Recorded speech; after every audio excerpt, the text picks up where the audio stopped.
It's when, yeah. Since it is Proverbs 9. Okay, this is the book of Proverbs, chapter 9:10. The book of Proverbs, chapter 9, verse 10. The fear of the Lord is the beginning of wisdom, and the knowledge of the holy is understanding.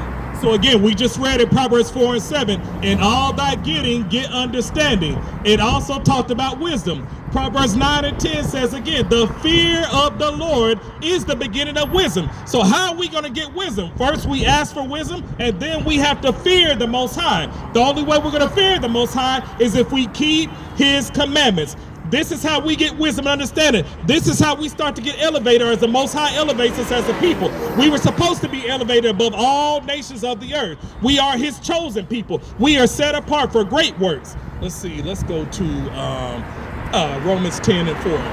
No, Romans 10, 1 through 4. So again, the old, or what we consider the Old Testament, was written for our understanding. The New Testament, what we call the New Testament, is written for our understanding. The same things that the prophets wrote of old, Paul and the other writers in what we consider the New Testament, they confirm those things as well too. Let's see what he has to say about where our people are. This is why we have to fear the Most High. We have a zeal, but it's not according to what the scriptures say. The book of Romans, chapter 10, verses 1 through 4.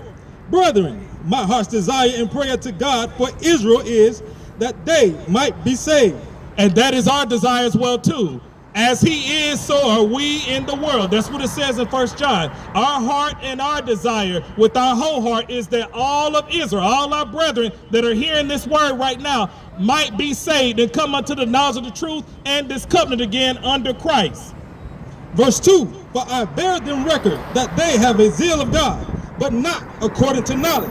So what's it not according to knowledge? We just read that the fear, Proverbs 1 and 7 says the fear of the Lord is the beginning of knowledge. Proverbs 9 and 10 says the fear of the Lord is the beginning of wisdom. So if you don't know who the Most High is, you don't have wisdom and you don't have knowledge according to what the scripture said. And again, we're not out here trying to call anybody a dummy. We start the same way as well too, with the zeal for the Most High that wasn't related to scripture. So that's why we're reading the scripture. Line upon line, precept upon precept. The scriptures say in Psalm 119, by your precepts we get understanding. So we're not jumping around scripture to scripture just for our own understanding. This is for everybody's understanding. The Most High's word does not return unto him void.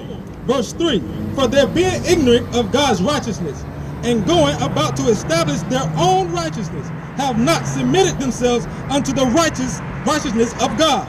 So we have not submitted ourselves to the righteousness of the Most High.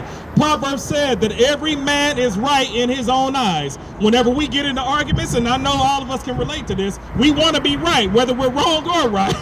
The scripture talks about those things, but there is a right way. The scriptures call that righteousness. So again, the scripture said here in Romans 10 that we have a zeal for the Most High, but not according to knowledge. We've gotten that knowledge from Gentiles. We've gotten that knowledge from places that do not go line upon line or precept upon precept. They don't teach you where things that thus saith the Lord, as the prophets of old did. And this is how we know who's the spirit of truth and who's speaking the spirit of error. Let's go to Isaiah 8 and 20.